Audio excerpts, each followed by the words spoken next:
Coming up on AC 24/7, a rare but public apology from a Mexican drug cartel. What the Stringle letter reveals about the kidnapping and attack that took the lives of 2 Americans. Plus, Utah police releasing new body cam footage from a deadly traffic stop. What we're learning about the investigation.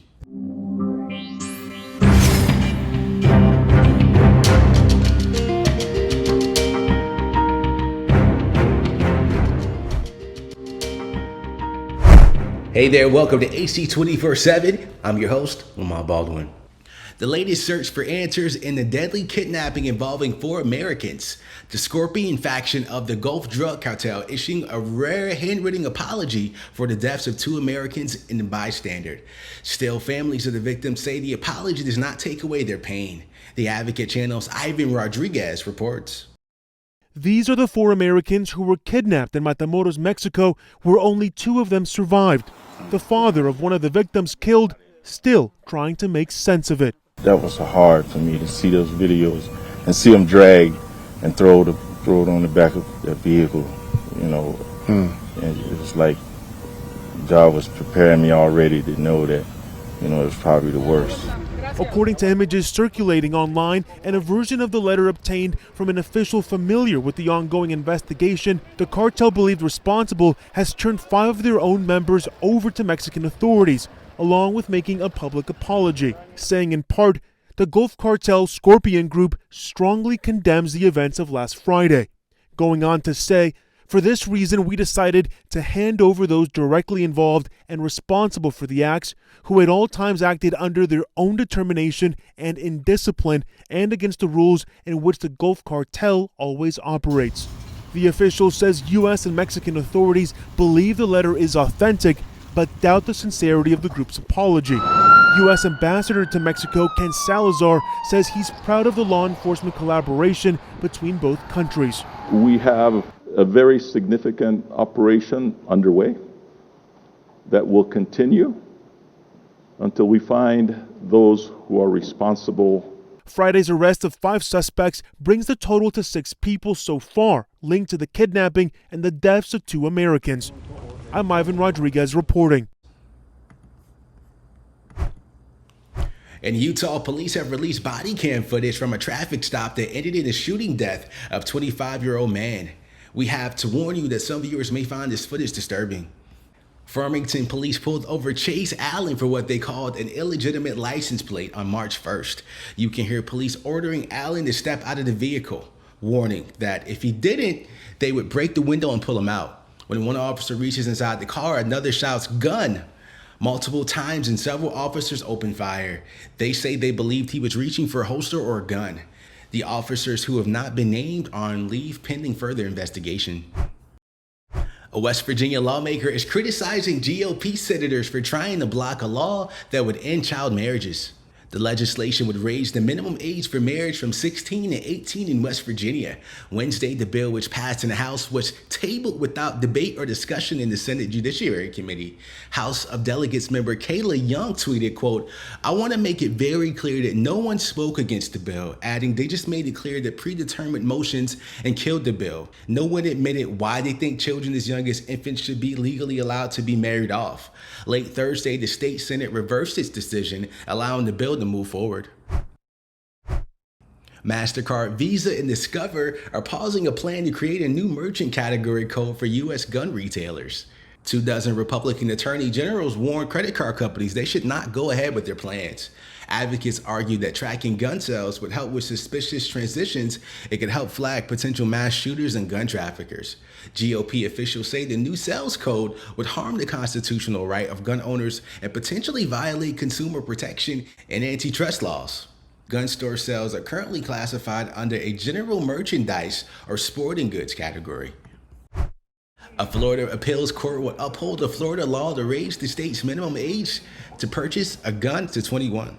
The law was passed after the 2018 Parkland school shooting. The 11th U.S. Circuit Court of Appeals ruled unanimously that the law was consistent with the nation's historical tradition of firearm regulation. The ruling may be short-lived since Republican state lawmakers have introduced a bill that would lower Florida's minimum age back to 18. Starbucks interim CEO Howard Schultz will testify before the Senate committee about the company's labor practices after previously refusing to do so. A judge recently ruled in favor of workers who said they were fired as a result of their union activities. As the Advocate Channel's Vanessa Urick reports, those workers will now be rehired. How is it for you being here today? Every time I come to this store, and it's only been about 4 times since I've been fired, it's been very emotional. On April 1st last year, Angel Krempa was fired from her barista job at this Starbucks in Buffalo, New York. Starbucks says she was fired for violating the company's policies. Krempa says it was retaliation. Why do you think you were fired? I think that they illegally fired me because I was leading the union effort at this store. Last week, a judge agreed. In a 218-page ruling, a National Labor Relations Board judge said Starbucks displayed, quote, egregious and widespread misconduct to employees unionizing at 21 locations in the Buffalo area. Several workers, including Krempa, must be reinstated, according to the judge's order. Do you want to go back and work here again? I would love to come back and work here again. It's the best job that I ever had. Starbucks said the order is inappropriate and are considering all options to obtain further legal review. Since the success of the first union in Buffalo in 2021, there are now 280 unionized stores across the U.S. To date, Starbucks Workers United says it's filed 600 charges against the coffee giant for alleged federal labor violations and illegal firings. And Starbucks has filed nearly 100 unfair labor practice charges against the union for failing to bargain in good faith. Howard Schultz, who is leading the company until he steps down in April, spoke to Poppy Harlow last month. If a de minimis group of people, which now is about 300 stores, file for a petition to be unionized, they have a right to do so. But we as a company have a right also to say we have a different vision that is better, more dynamic, and we have a history to prove it. But Starbucks barista Michelle Eisen and shift supervisor Gianna Reeve disagreed. They were some of the first employees to organize, calling for a seat at the table, to have a say in health and safety policies, seniority pay, and staffing levels. I do think it was the only way to make our voice heard. Both women say they were retaliated against for union organizing. I remember days of just nonstop surveillance on the floor. Retaliation where I would no longer be given shift supervisor positions in my location. Why stay? I was presented with this option of working from the inside with my coworkers to make this company a better place, to be a part of building the policies and the safety procedures that would protect me. And now, Starbucks must compensate Reeve and Eisen for lost wages, according to the judge's order. It's a very turbulent thing in your mind. For Krempa, she was out of a job for 6 months after she was fired by the company. She says she almost lost her home and went into debt. A return to Starbucks, the highest paying job she's had, would help her get back on her feet. How will you feel if you get that opportunity to step back in there, put on your apron, and start being a Starbucks employee again?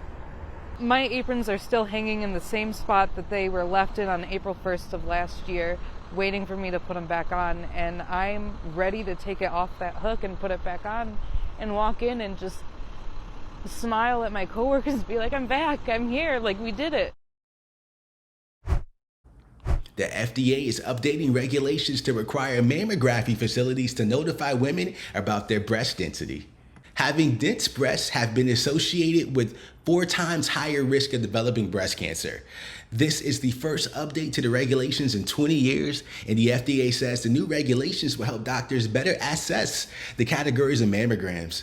According to the CDC, 1 in every 8 women will develop breast cancer in their lifetime.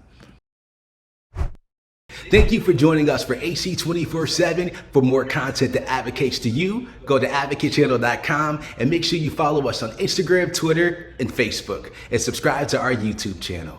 For the Advocate Channel, I'm Lamont Baldwin.